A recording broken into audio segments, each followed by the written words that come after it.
Hello friends, welcome to KRK-Law channel. Friends, today we will see the question paper and answers of Civil Judge Preliminary Exam 2012.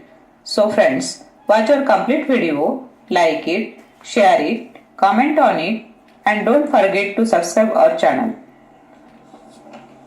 Friends, question number 1. Summons of court can be solved by, the answer is any of them, means only a police officer, an officer of the court and public servant.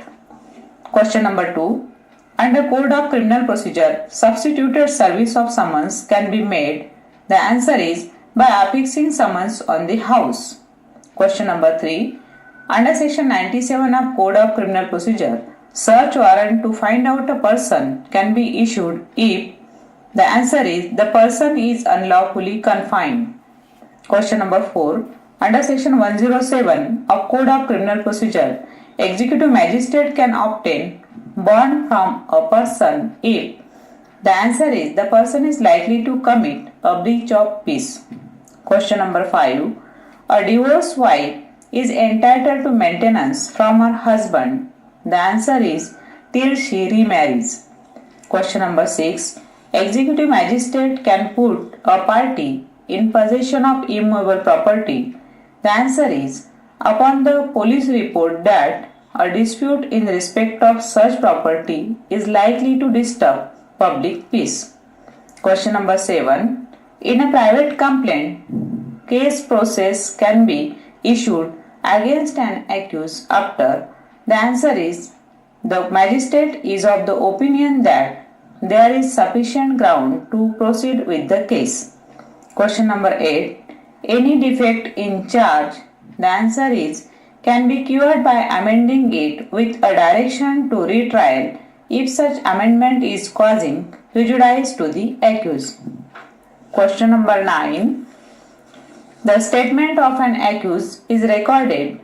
The answer is to enable him to explain circumstances appearing in the evidence against him. Question number 10. The court on application for plea bargaining by the accused to satisfy itself that it is made voluntarily, the answer is examines him in camera.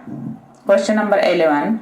Decree means, the answer is formal expression of the court of an adjudication determining the rights of the parties. Question number 12. Judgment means, the answer is statement of the judges on the ground of decree or order. Question number 13. If objection to the jurisdiction of the court is taken at the hearing of any application for interim relief, the court shall proceed to, the answer is to determine issue as to the jurisdiction. Question number 14. Res judicata means, the answer is not trying the suit if suit involving similar issues between similar parties is decided. Question number 15.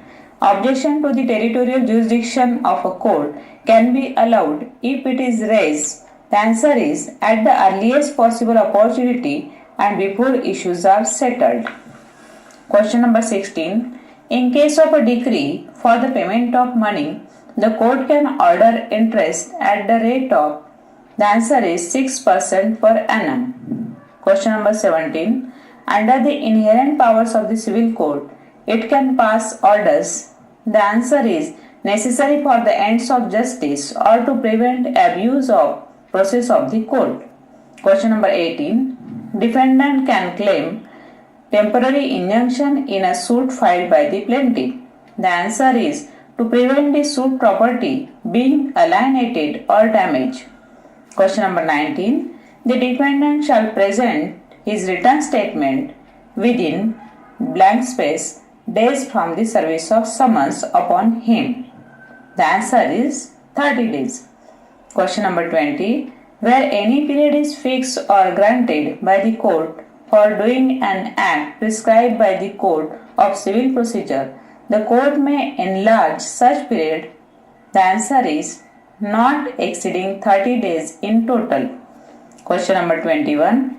Where a 30 years old document is produced before the court, it may presume, the answer is that the document is duly executed. Question number 22. A document can be proved. The answer is by examining the person in whose handwriting the document is written or signed. Question number 23. A confessional statement made before police. The answer is admissible only if it relates to a fact discovered in consequence of it. Question number 24. Admission is, the answer is not a conclusive proof but operates only as estoppel. Question number 25. Admission means, the answer is statement suggesting inference as to any fact in issue. Question number 26. A fact is relevant. The answer is if it is connected with a fact in issue so as to form part of the same transaction. Question number 27. A fact is said to be proved. The answer is if its existence is so probable that prudent man would accept it as existing. Question number 28. Evidence means and includes. The answer is statements of witnesses required to be made before the court. Question number 29. Primary evidence of a document means. The answer is document itself. Question number 30. A child born out of valid marriage can be proved to be legitimate child of the husband if it is born within of its dissolution. The answer is 280 days. Question number 31. Which of these cannot be lawfully transferred as per Transfer of Property Act? The answer is salary of public officer.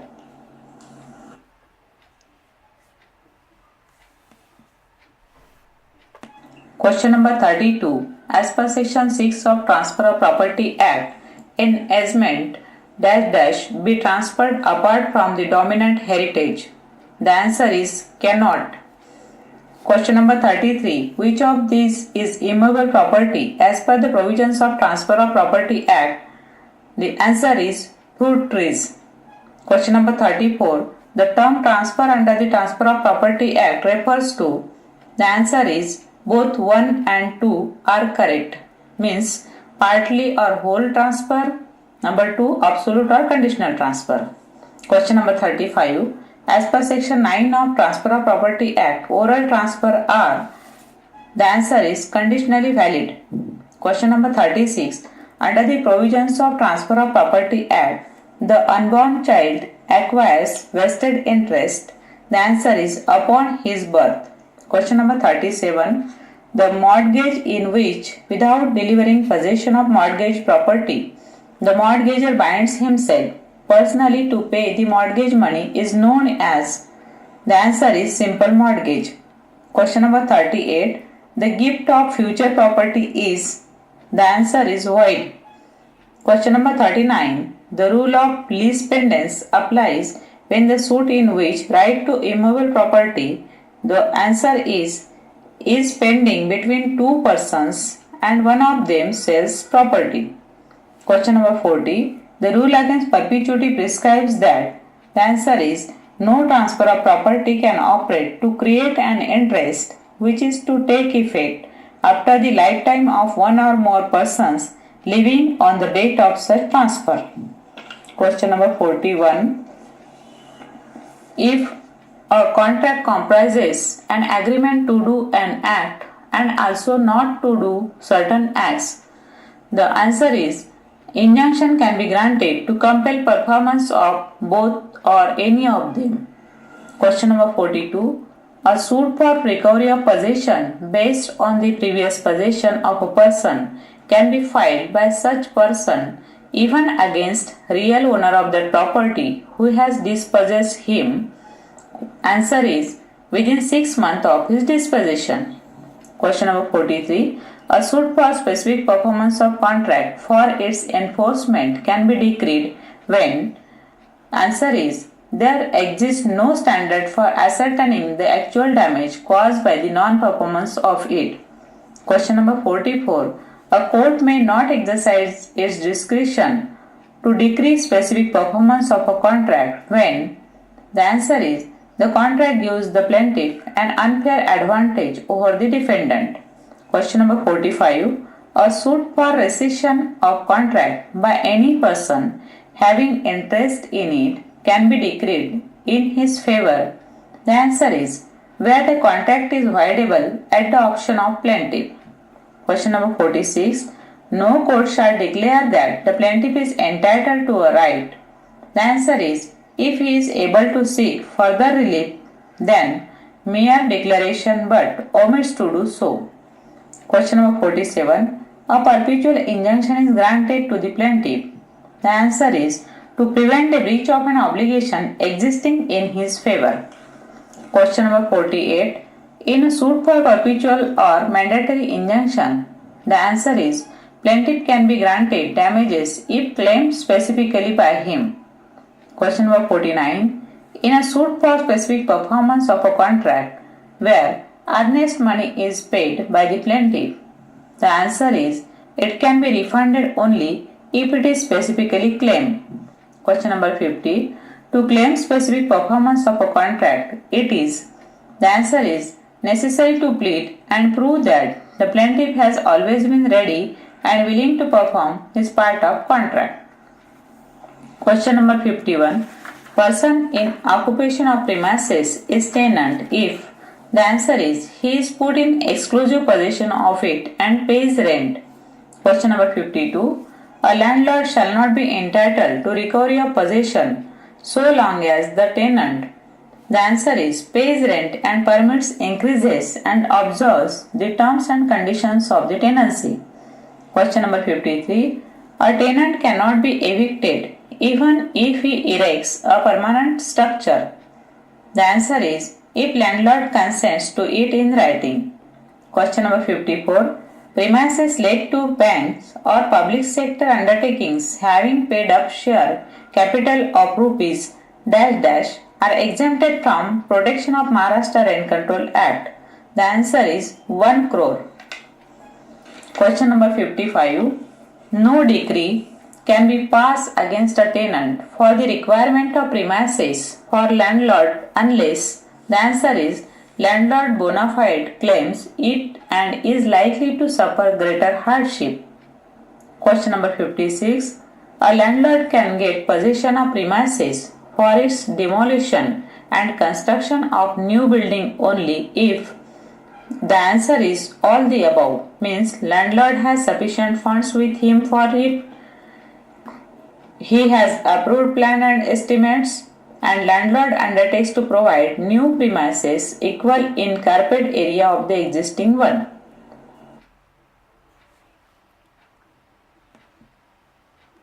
Question number 57. A proceeding to recover possession of premises from a licensee is to be filed in.